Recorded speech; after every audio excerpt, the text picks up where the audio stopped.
Abonnez-vous et cliquez aussi sur la petite cloche de notification pour ne rien rater de nos prochaines vidéos. N'oubliez pas de partager aussi la vidéo et de la liker. Afrique N24. Tout d'abord, merci de me donner l'opportunité de m'exprimer par rapport à ce dossier. Entre-temps, le journal L'Alternative avait indexé la mairie du Golfe 4 à travers un article intitulé « EPP Codevia-Copé 2, dalles fissurées et bombées, risque d'écroulement sur les écoliers ». Et dans l'article, le journal en fait accusait le maire Jean-Pierre Fabre de ne pas s'imprégner ou de ne pas travailler pour réhabiliter les écoles dans la commune et tout, et que les écoliers à l'EPP Codevia-Copé 2 étaient exposés à l'insécurité là. Et donc, nous avons au niveau de la mairie essayé de lui répondre à travers un droit de réponse où nous lui avons expliqué ce qui était en train d'être fait. Et dans l'article, le journal a cité l'actuel président du CDQ de Codevia-Copé, et nous lui avons expliqué comment l'ancien président qui était décédé, la mairie était en partenariat avec ce CDQ-là jusqu'à ce que ce président ne décède et que l'actuel prenne fonction. Et malheureusement, l'actuel n'a pas été briefé sur ce qui a été fait avec la mairie. Et du coup, il s'est exprimé pour accuser le maire Jean-Pierre Fabre, alors que le maire a visité l'école et des dispositions sont prises pour que cette école soit réhabilitée. Et en ce sens aussi, vous savez que il y a ce que nous appelons les compétences partagées et les compétences propres. En ce qui concerne les écoles primaires, cela relève de la compétence partagée, c'est-à-dire entre l'État et la municipalité. Ça veut dire que la municipalité ne peut pas se permettre de faire certaines choses sans, bien sûr, associer l'État. Et donc, les procédures sont lancées pour que cet établissement-là soit réhabilité jusqu'à ce que le journal n'écrive cet article. Et je rappelle qu'avant que cet article ne paraisse, le journal a, par un de ses rédacteurs, contacté la mairie en ma personne en tant que chargé de la communication de la mairie du Golfe 4 et nous leur avons demandé de nous donner une journée pour qu'on puisse rassembler les éléments de ce que nous sommes en train de faire et leur fournir afin de pouvoir mieux étayer leur article.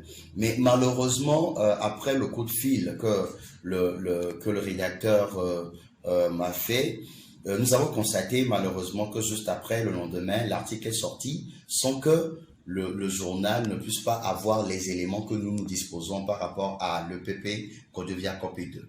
Et donc, juste après l'article, nous avons estimé quand même qu'il fallait faire un droit de réponse pour recadrer les choses, puisque nous, on voulait leur donner les dossiers par rapport à cet établissement-là pour qu'ils puissent bien étayer l'article qu'ils étaient en train d'écrire.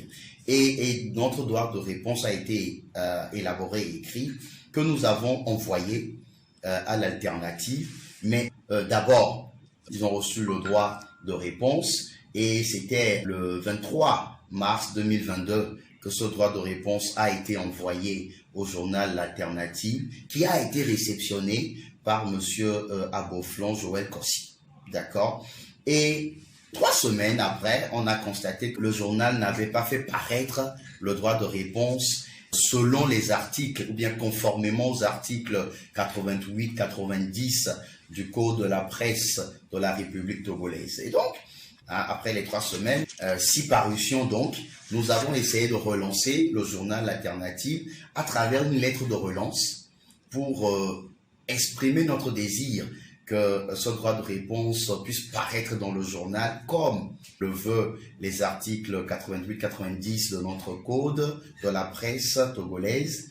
Mais malheureusement, le journal L'Alternative a refusé de prendre la lettre de relance que nous avons adressée, puisque c'était moi-même qui ai apporté le courrier et le directeur de ce journal a donné l'ordre à ses rédacteurs de ne pas prendre la lettre de relance ajoutée et le droit de réponse à cela. Puisque à la lettre de relance, nous avons encore ajouté le droit de réponse que nous avons élaboré. Donc, ils ont refusé de prendre ce droit de réponse-là. J'ai été obligé d'appeler le rédacteur en chef de ce journal, en la personne de M. Isidore Kouonou, qui m'a carrément dit que le directeur DP, le directeur de publication du journal, a donné l'ordre de ne pas recevoir la lettre de réclamation de notre part. Et donc, nous avons été obligés de prendre un huissier de justice qui est allé quand même remettre la lettre de réclamation, de relance et le droit de réponse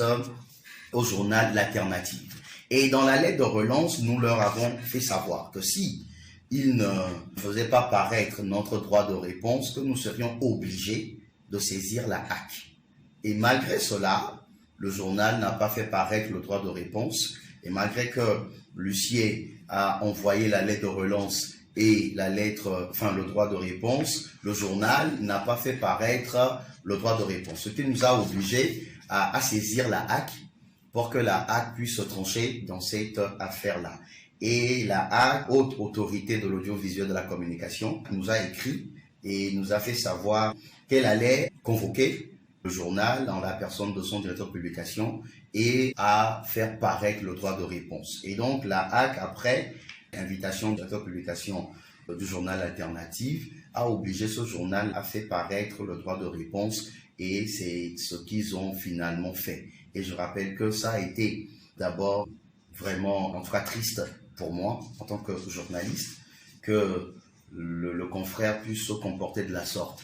Parce que vous savez, quand on veut paraître pour un donneur de leçons, il faut quand même soi-même avoir les bonnes manières, respecter les b.a.-ba de la déontologie en matière de journalisme. Parce que moi qui suis ici, j'ai enseigné le droit de la communication à Elacha pendant plusieurs années et j'enseigne toujours ça à mes étudiants, qu'il faut quand même respecter les b.a.-ba. Et donc, si on prétend être directeur de publication et qu'on soit incapable de respecter les b.a.-ba, je me pose beaucoup de questions. Qu'est-ce que nous sommes en train de laisser à la jeune génération? Et donc, je crois que c'est de façon triste que je remarque que le journal Alternative a voulu, de façon délibérée, refuser de faire passer le droit de réponse parce que tout simplement, c'est un certain Jean-Pierre Fabre qui est à la tête de la mairie Golf 4. Et c'est pour ça. Et donc, je me dis, si on a des problèmes contre Jean-Pierre Fabre ou bien si on veut abattre Jean-Pierre Fabre, est-ce que cela nous oblige à refuser de respecter les textes qui régissent le code, ou bien qui régissent la presse togolaise dans notre pays? Je ne pense pas que ce problème ne soit pas, c'est-à-dire dépassons les passions, dépassionnons le débat, dépassons les personnalités et respectons les tests.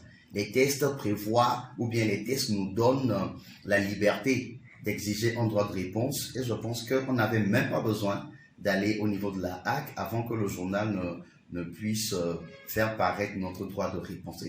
Et j'ai honte pour mon pays et je suis vraiment attristé pour la génération qui est en train de vivre. Likez la vidéo si ce n'est pas déjà fait. Laissez aussi votre point de vue en commentaire.